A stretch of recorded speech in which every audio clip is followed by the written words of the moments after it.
नमस्कार। संविधान की लास्ट क्लास में जो है हम न्यायपालिका में सर्वोच्च न्यायालय पढ़ रहे थे और सर्वोच्च न्यायालय में जो है आर्टिकल 127 पढ़ा, जिसमें एडहोक जज या तदर्थ या अस्थायी न्यायाधीश की नियुक्ति से संबंधित प्रावधान हमने पढ़ा। ये वो जज होते हैं जो अस्थायी होते हैं, कुछ समय के लिए सीजीआई के अनुरोध पर इन्हें बुलाया जाता है। कारण क्यों बुलाया जाता है? जब सर्वोच्च न्यायालय में स्थायी जज उपस्थित ना हो और कार्यवाही करना अनिवार्य हो, तो इस परिस्थिति में जो है, जो गण पूर्ति है या कोरम है, उसको देखा जाता है। अगर पूरी नहीं हो रही है तो उसके लिए जो है तदर्थ या स्थायी जजों को बुला लिया जाता है। उसके बाद आगे बढ़ेंगे, इसमें आर्टिकल 128 पढ़ेंगे। अनुच्छेद 128 को जब पढ़ते हैं, इसमें बात की गई है जो रिटायर्ड जज हैं उनको सुप्रीम कोर्ट की बैठकें जो होती हैं उसमें उपस्थित होने से संबंधित प्रावधान है। तो हेडिंग लगाएंगे आर्टिकल 128 और इसमें जो है हाँ, इसको लिखेंगे हम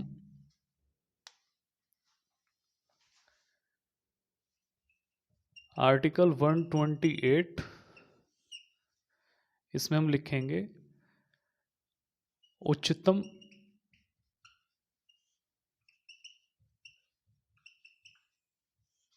न्यायालय की बैठक में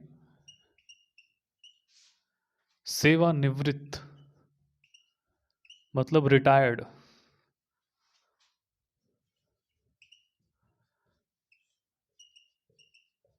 जजों की उपस्थिति,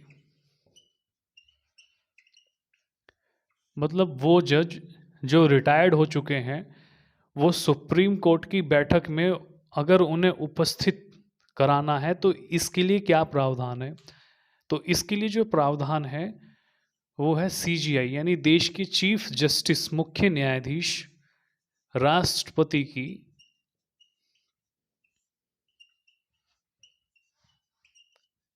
सहमति से। इसके लिए जो है राष्ट्रपति की सहमति लेनी होगी। राष्ट्रपति की सहमति से सुप्रीम कोर्ट के पूर्व जज, मतलब पूर्व जज का मतलब जो है रिटायर्ड जज, या हाई कोर्ट के पूर्व जज। अब ये हाई कोर्ट के पूर्व जज वो होंगे जो सुप्रीम कोर्ट के जज बनने की, जो सुप्रीम कोर्ट के जज बनने के योग्य हों, योग्य हों। हाई कोर्ट के पूर्व जज से बैठक में उपस्थित होने का अनुरोध कर सकते हैं, अनुरोध कर सकते हैं।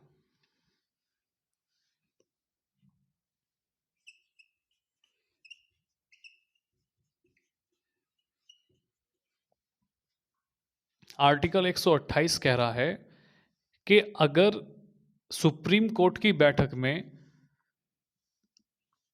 जो रिटायर्ड हैं जज, जो सेवानिवृत्त हैं, अगर उनको उपस्थित करना है तो इसके लिए जो देश के मुख्य न्यायाधीश हैं उनको राष्ट्रपति की सलाह लेनी होगी, मतलब सहमति लेनी होगी, सलाह नहीं सहमति लेनी होगी, पूर्ण सहमति से।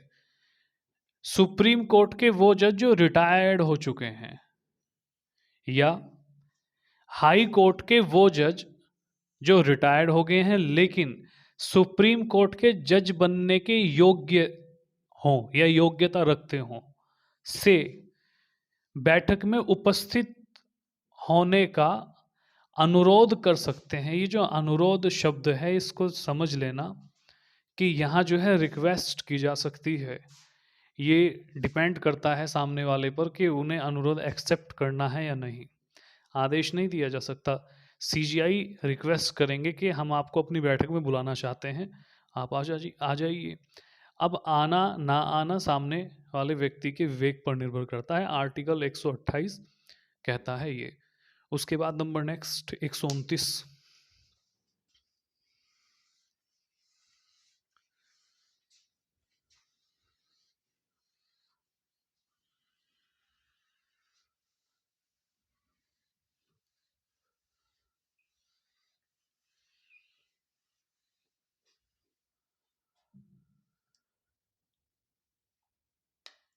आर्टिकल 129, अनुच्छेद 129 बात करता है सुप्रीम कोर्ट का अभिलेख न्यायालय, सुप्रीम कोर्ट का अभिलेख न्यायालय होना। मतलब सुप्रीम कोर्ट जो है अभिलेख न्यायालय होगा। अभिलेख का मतलब है रिकॉर्ड से। इसका मतलब क्या है कि जितने भी जजमेंट हुए हैं सुप्रीम कोर्ट के द्वारा, जितने भी जजमेंट दिए गए हैं, उन सारा का सारा जो है, जो रिकॉर्ड है, वो इनके पास उपस्थित होगा।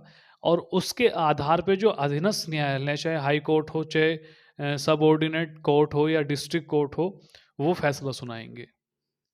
तो रिकॉर्ड रखना, जितने भी फैसले हुए हैं वो सुप्रीम कोर्ट के लिए कहा गया है, और उन फैसलों के आधार पर अन्य कोर्ट जो है काम करते हैं। ठीक है, रेफरेंस चलता है उन्हीं का। तो इसमें हम लिखेंगे कि सुप्रीम कोर्ट, उच्च न्यायालय, अभिलेख न्यायालय होगा होगा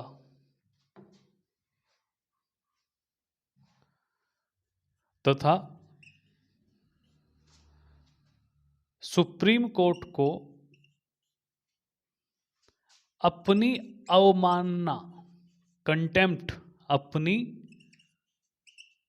अवमानना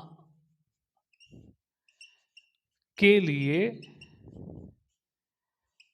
दंडित करने का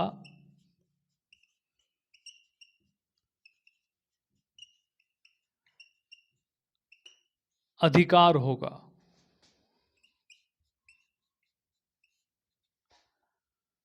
देखो, ये जो अवमानना है, अगर कोई संस्था, कोई व्यक्ति के द्वारा जो है सुप्रीम कोर्ट की गरिमा का हनन किया जाता है, तो उस व्यक्ति को, उस संस्था को कोर्ट दंडित कर सकता है। समझो फिर से, अनुच्छेद 129 को जब पढ़ते हैं, इसमें दो प्रावधान देखने को मिलते हैं कि सर्वोच्च न्यायालय अभिलेख होगा, अभिलेख न्यायालय होगा, मतलब रिकॉर्ड न्यायालय होगा। इसके पास सारे रिकॉर्ड होंगे, जितने भी इसने जजमेंट दिए हैं वो सब रिकॉर्ड इसके पास होंगे। उसके साथ साथ जो अधीन न्यायालय हैं, चाहे उच्च हो, चाहे जिला कोर्ट हो, चाहे उच्च न्यायालय हो, वो भी उन्हीं जजमेंट के अकॉर्डिंग जो है फैसले देंगे। रेफरेंस अगर विषय वो है तो रेफरेंस सुप्रीम कोर्ट का ही लगेगा उसमें।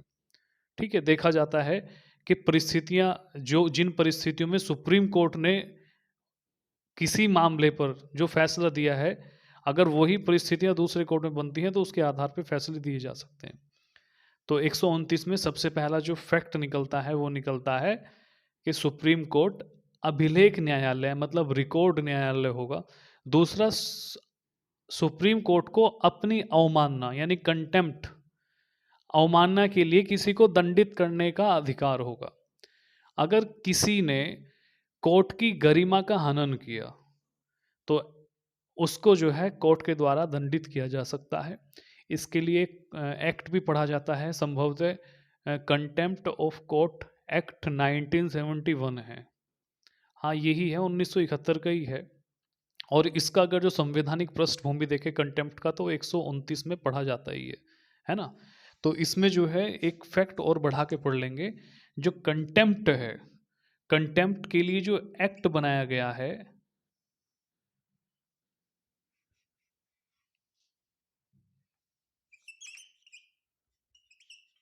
कंटेम्प्ट ऑफ कोर्ट एक्ट 1971, ठीक है, ये अवमानना से संबंधित है। अगर गरिमा का हनन होता है तो दंडित कर सकता है सुप्रीम कोर्ट। उसके बाद नंबर नेक्स्ट, आर्टिकल 130, अनुच्छेद 130 बात करता है सुप्रीम कोर्ट के स्थान की। सुप्रीम कोर्ट का स्थान कहाँ होगा, और सुप्रीम कोर्ट का स्थान का जो निश्चय है ये जो है राष्ट्रपति के अनुमोदन पर देश के सीजीआई तय करेंगे। ठीक है, तो इसमें हम क्या लिखेंगे, इसमें हम लिखेंगे आर्टिकल 130, अनुच्छेद 130,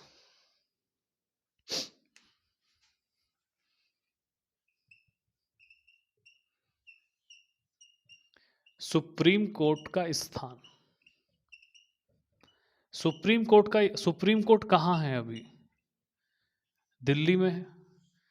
तो इसमें ये कहा जा रहा है कि दिल्ली अथवा अन्य स्थान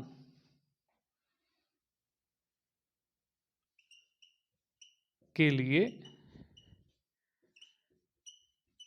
राष्ट्रपति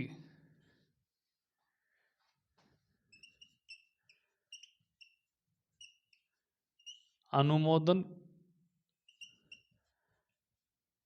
करेंगे तथा सीजीआई ये तय करेंगे,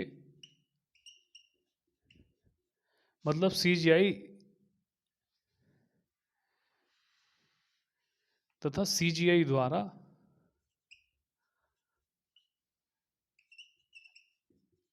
स्थान नियत होगा, मतलब निश्चित होगा। ठीक है ना, सुप्रीम कोर्ट दिल्ली में स्थापित होना है या अन्य स्थान पर स्थापित होना है, इसका अनुमोदन जो है राष्ट्रपति करेंगे। किससे करेंगे, सीजीआई से।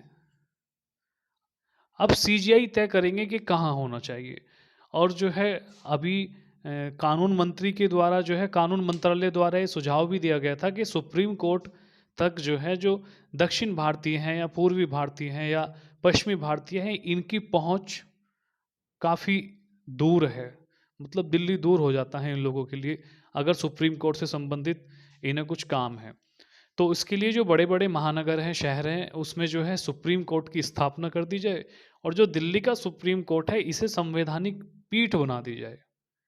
अब इसमें बहुत सारे तर्क दिए गए, अब आगे क्या होगा क्या नहीं होगा वो नहीं पता हमें, लेकिन सुप्रीम कोर्ट के जो हैं अन्य खंड भी खोले जा सकते हैं।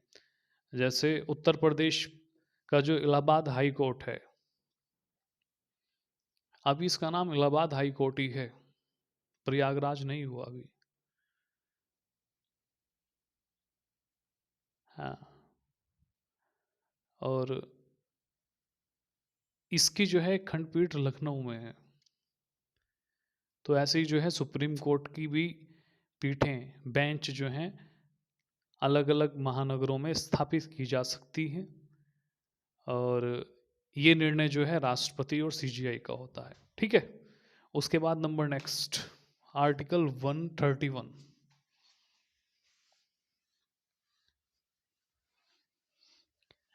अनुच्छेद 131 में प्रारंभिक क्षेत्राधिकार है।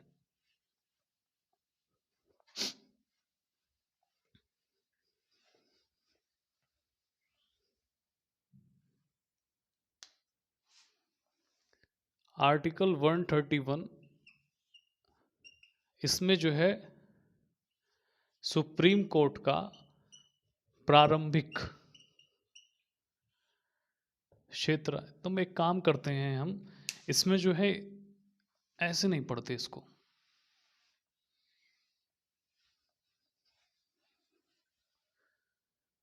हम जो है इसे एक साथ ही पढ़ते हैं। कैसे, हेडिंग लगाएंगे हम यहाँ, क्या हम लगाएंगे, सर्वोच्च न्यायालय का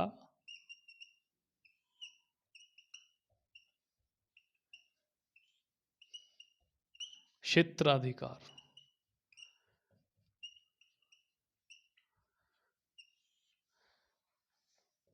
सर्वोच्च न्यायालय के क्षेत्राधिकार को जो है हम कितने भागों में पढ़ सकते हैं?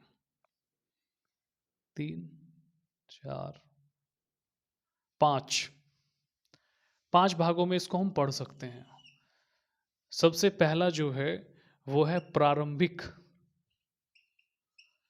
प्रारंभिक या मूल क्षेत्राधिकार। जो दूसरा है वो है अपीलीय क्षेत्राधिकार। जो तीसरा है, तीसरा क्या है? तीसरा है सलाहकार।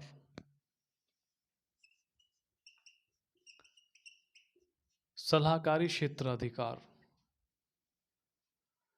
और चौथा अभिलेख क्षेत्राधिकार। और एक पांचवा और है, इसको हम लिखेंगे क्या? पुनर्विलोकन। पुनर्विलोकन या क्या, मैं उधर शायद कट गया होगा वो, ये ना भी कटा तो मैं इसको ही लिख दे रहा हूं यहाँ, पुनर्विलोकन। बात एक ही है, कोई बात नहीं। पुनर्विलोकन या पुनर्निरीक्षण या रिव्यू, कुछ भी लिख सकते हैं। अब देखो, इनको जो है नंबर नंबर से पढ़ते हैं। सुप्रीम कोर्ट का जो क्षेत्राधिकार है उसको हम 5 भागों में पढ़ सकते हैं। आसान तरीका होता है और ऐसे भी समझा जा सकता है। सबसे पहला जो प्रकार है सुप्रीम कोर्ट का जो क्षेत्राधिकार है, उसमें सबसे पहला जो आता है मूल या प्रारंभिक क्षेत्राधिकार है। इसमें वो विषय आते हैं जो केवल सुप्रीम कोर्ट में ही जिनकी सुनवाई हो सकती है। अब जैसे कौन सा विषय? केंद्र और राज्य के बीच विवाद। अब इसकी कुछ सीमाएं हैं। कोई भी राजनीतिक प्रकृति का विवाद नहीं जाएगा इसमें। ऐसा विवाद जो विधि से संबंधित है वो विवाद सुप्रीम कोर्ट में जा सकता है। जैसे दूसरा जो है राष्ट्रपति और उपराष्ट्रपति के चुनाव से संबंधित विवाद, ये भी केवल और केवल सुप्रीम कोर्ट में जा सकता है। तो हम इसे पहले या प्रारंभिक क्षेत्राधिकार में पढ़ेंगे, ठीक है। तो इसके बाद जो है जो दूसरा है वो है क्या? वो है अपीलीय क्षेत्राधिकार। अपीलीय क्षेत्राधिकार में इसको हम 3-4 भागों में विभक्त करते हैं। एक संवैधानिक अपीलीय क्षेत्राधिकार होता है, एक सिविल का होता है मतलब दीवानी अपीलीय क्षेत्राधिकार, एक होता है आपराधिक अपीलीय क्षेत्राधिकार, एक होता है विशेष अनुमति अपीलीय क्षेत्राधिकार। ये 3 प्रकार हो गए। उसके बाद जब आगे जाएंगे तो सलाहकारी क्षेत्राधिकार पढ़ने को मिलता है। मतलब राष्ट्रपति के द्वारा जब सुप्रीम कोर्ट से सलाह ली जाए, आर्टिकल 143। उसके बाद फिर आगे बढ़ते हैं तो फिर अभिलेख क्षेत्राधिकार। अभिलेख क्षेत्राधिकार जो होता है ये आर्टिकल 129 जो हम पढ़कर आए हैं ये वो ही बात करता है। मैंने लिख दिया क्षेत्राधिकार, एक साथ पढ़ लेंगे बस हम, इस वजह से लिखा है। वरना मैं तो जो है आर्टिकल से ही पढ़ा रहा था, इसे ऐसे ही पढ़ लो, अच्छा रहेगा, याद हो जाएगा। और एक लास्ट होता है पूर्णावलोकन, रिव्यू। इसका मतलब ये होता है कि सुप्रीम कोर्ट ने जो डिसीजन दिए हैं, खुद के जो डिसीजन हैं उनका निरीक्षण कर सकता है, रिव्यू कर सकता है, देख सकता है कि जो मैंने जजमेंट दिया है वो सही है। अगर पाएगा कि गलत है तो उन्हें बदल देगा अपने जजमेंट को। इसको जो है आर्टिकल 137 में पढ़ा जाता है संभवतः, ठीक है। तो ये जो है न्यायिक पूर्णावलोकन, नहीं पूर्णावलोकन। अब जो है हम शुरुआत करते हैं अपनी प्रारंभिक क्षेत्राधिकार से।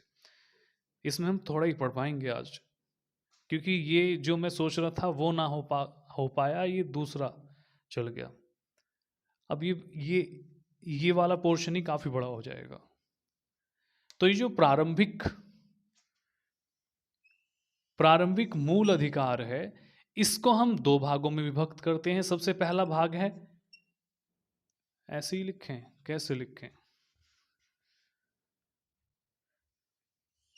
सबसे पहला है अनन्य यानी एक्सक्लूसिव या एकमात्र, और दूसरा है कॉन्करेंट समवर्ती, ठीक है। अपीलीय में हमने क्या पढ़ा? अपीलीय में जो है हमने पढ़ा संवैधानिक, संवैधानिक अपीलीय क्षेत्राधिकार, दीवानी अपीलीय क्षेत्राधिकार, आपराधिक अपीलीय क्षेत्राधिकार और विशेष अपील या विशेष अपीलीय क्षेत्राधिकार। तो ये इसमें 4 प्रकार अपील में पढ़ेंगे हम।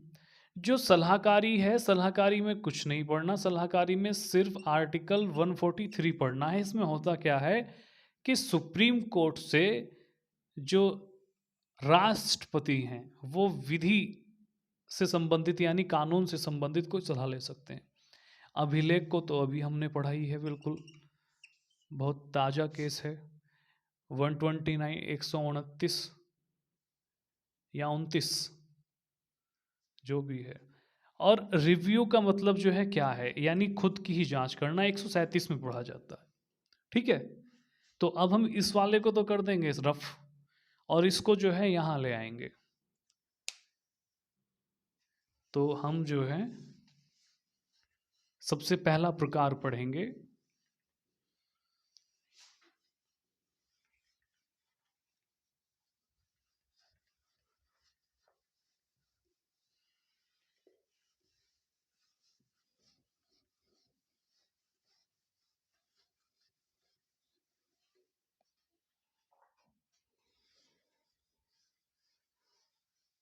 तो जो प्रारंभिक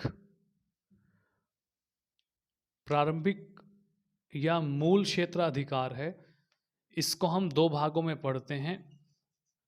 एक तो अनन्य है, एक्सक्लूसिव बोलते हैं इसको, या एकमात्र।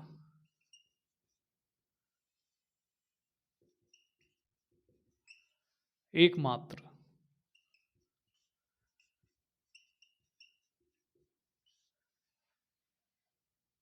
इसको समवर्ती,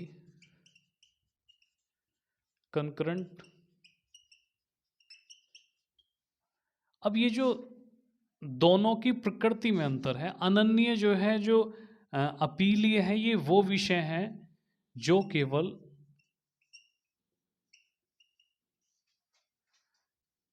सुप्रीम कोर्ट में ही सुने जा सकते हैं।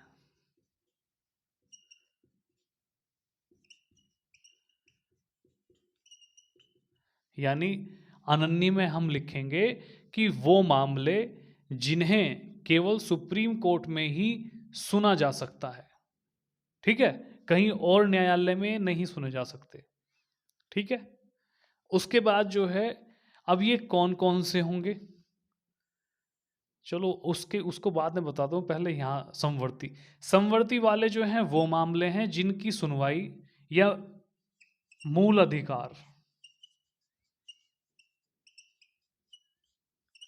अधिकार से संबंधित हैं, जिन्हें सुप्रीम कोर्ट व हाई कोर्ट दोनों में सुना जा सकता है। जैसे आर्टिकल 32 को जो है सुप्रीम कोर्ट, अनुच्छेद 32 सुप्रीम कोर्ट के द्वारा रिट जारी की जाती है, और 226 के अंतर्गत हाई कोर्ट रिट जारी करता है। ठीक है, तो ये समवर्ती वाला हो गया। समवर्ती वाला तो ऐसे ही लिखना है, लेकिन जो अनन्य वाला है ये बहुत आगे तक जाएगा। इसी में आर्टिकल 131 को पढ़ेंगे अब हम। तो हम जो है ये समवर्ती वाला रफ कर देंगे, हमारा समवर्ती वाला पूरा हो गया। अब जो है हम क्या पढ़ेंगे, अनन्य वाला पढ़ेंगे।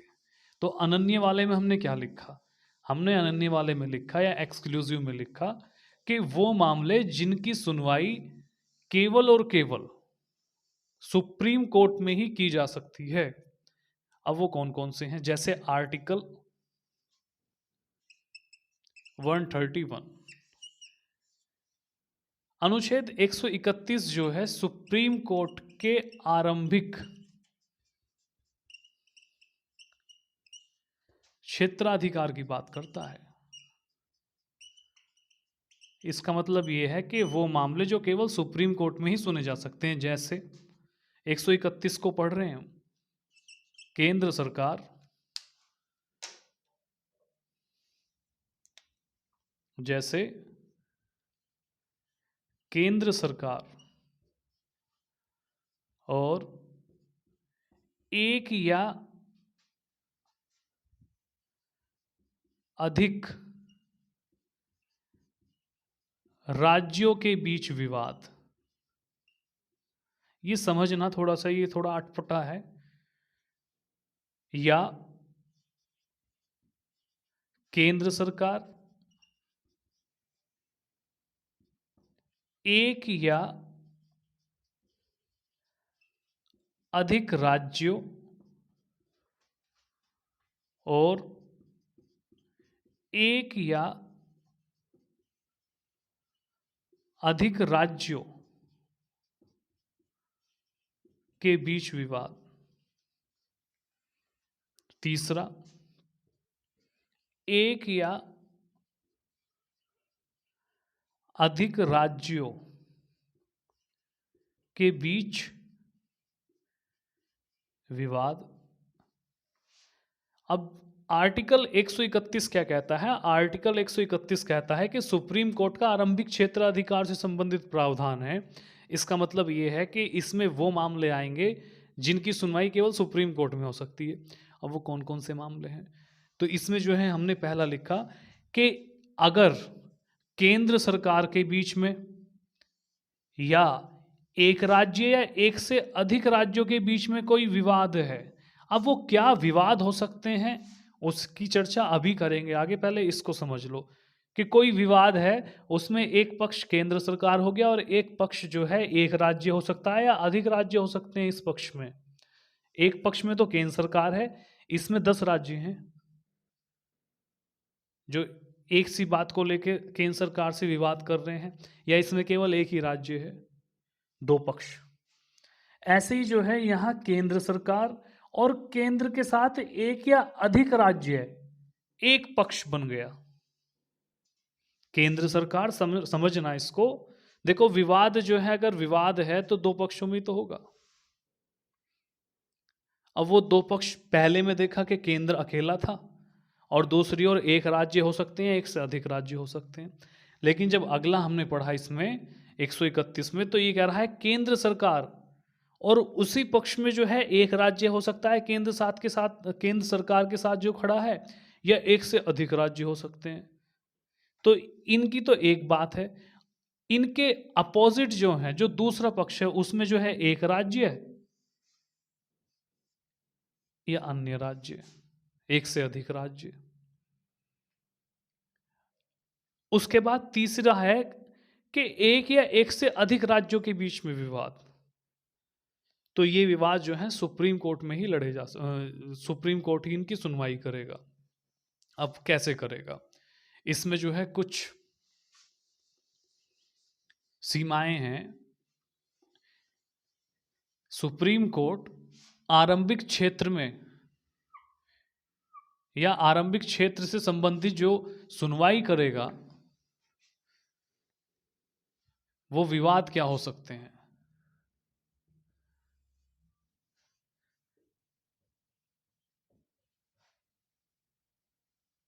यानी वो विवाद जो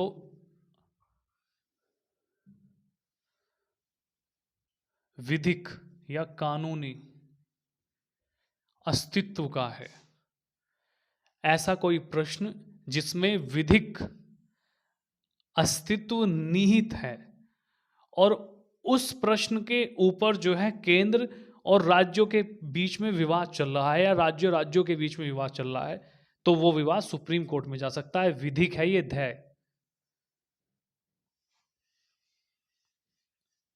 विधिक।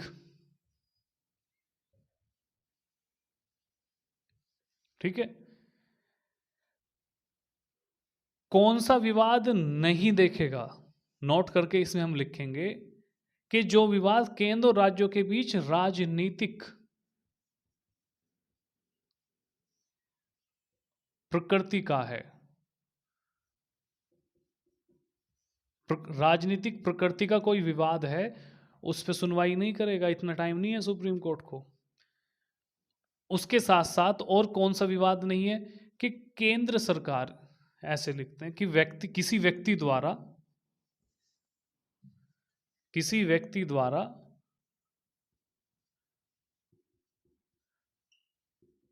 केंद्र या राज्यों के विरुद्ध कोई मामला अगर जाता है तो भी सुप्रीम कोर्ट उसे आरंभिक क्षेत्र में शामिल नहीं करता। केवल एक ही विषय ऐसा कि अगर कोई विधिक अस्तित्व वाला प्रश्न है, कोई ऐसा प्रश्न है जिसमें विधिक अस्तित्व विद्यमान है, अंतर्निहित है, उस विषय पे ही अगर केंद्र और राज्य या राज्य आपस में लड़ रहे हैं तो मैं सुनवाई कर सकता हूं और प्रायोरिटी दे सकता हूं इस विषय को। लेकिन इसके अलावा कोई और विषय है उस पर जो है कोई भी सुनवाई नहीं की जाएगी सुप्रीम कोर्ट में। तो 131 जो है ये कह रहा है। ठीक है, अब तक जितना भी हमने पढ़ा ये 131 का प्रावधान था और किस में पढ़ा था? अनन्य में पढ़ा था। इसका एक उदाहरण तो हो गया ये फर्स्ट आर्टिकल 131। इसका जो है सेकंड उदाहरण जो है और लिख दे रहा हूं मैं, और ये हमारा अनन्य वाला खत्म हो जाएगा। अनन्य वाला खत्म हो जाएगा। राष्ट्रपति व उपराष्ट्रपति के निर्वाचन, मतलब चुनाव के निर्वाचन या चुनाव से संबंधित अगर कोई विवाद है तो उसकी भी सुनवाई केवल और केवल कहां होगी? सुप्रीम कोर्ट में होगी। तो ये दो विषय ऐसे हैं जिनकी जो है सुनवाई सुप्रीम कोर्ट करता है। तो हमारा जो प्रारंभिक क्षेत्राधिकार है ये समाप्त हो गया। उसके बाद अगला देखते हैं भाई।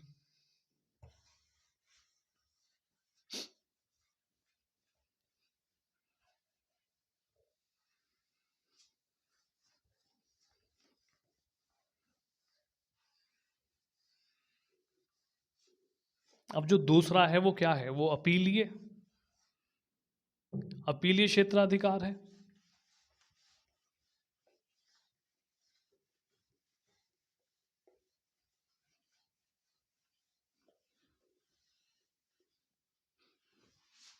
अपीलीय क्षेत्राधिकार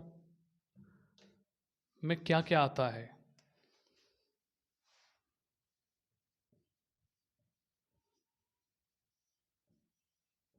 अपीलीय क्षेत्राधिकार, इसमें क्या क्या है? इसमें है संवैधानिक,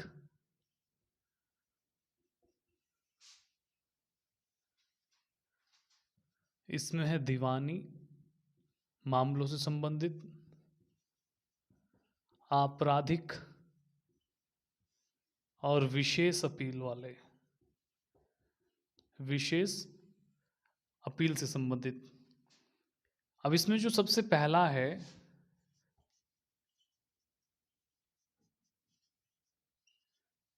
संवैधानिक अपीलीय जो क्षेत्राधिकार है, इसमें वो मामले जाते हैं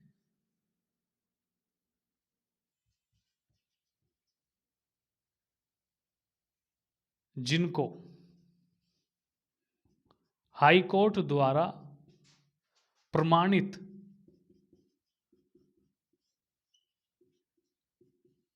कर दिया गया हो कि कोई किसी प्रश्न में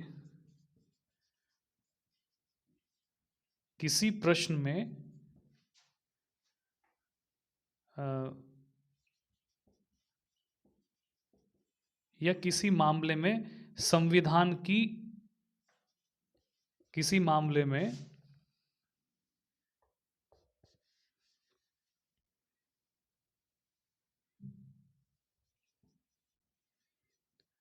संविधान की व्याख्या से संबंधित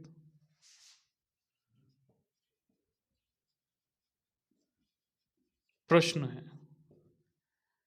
यानी संवैधानिक मामले वो होते हैं, अपील संवैधानिक मामलों की जब की जाएगी कि जब हाई कोर्ट द्वारा ये तय कर दिया जाए कि इस मामले में जो है संविधान की व्याख्या से संबंधित प्रश्न है। और इसमें एक बात और याद रखना कि संवैधानिक जो मामले होते हैं ये हाई कोर्ट के निर्णय के विरुद्ध भी जाते हैं, ठीक है ना। हाई कोर्ट ने कोई निर्णय दिया उसके विरुद्ध भी जाते हैं। लेकिन इसमें हमको यही ज़्यादा याद रखना है कि संवैधानिक वो अपीलीय क्षेत्राधिकार है, संवैधानिक वो अपीलीय मामले हैं जिनमें जो है संविधान की व्याख्या से संबंधित प्रश्न है। उसके बाद दीवानी, ये कल पढ़ेंगे इसको आज यहीं पढ़ते हैं, इतना ही रोकते हैं, इसको आप पढ़ो अच्छे से, कल मिलेंगे। दीवानी मतलब दीवानी मामले को जो है पढ़ेंगे, फिर आपराधिक पढ़ेंगे, फिर विशेष पढ़ेंगे, और ये टॉपिक हमारा खत्म हो जाएगा। ठीक है, नमस्कार।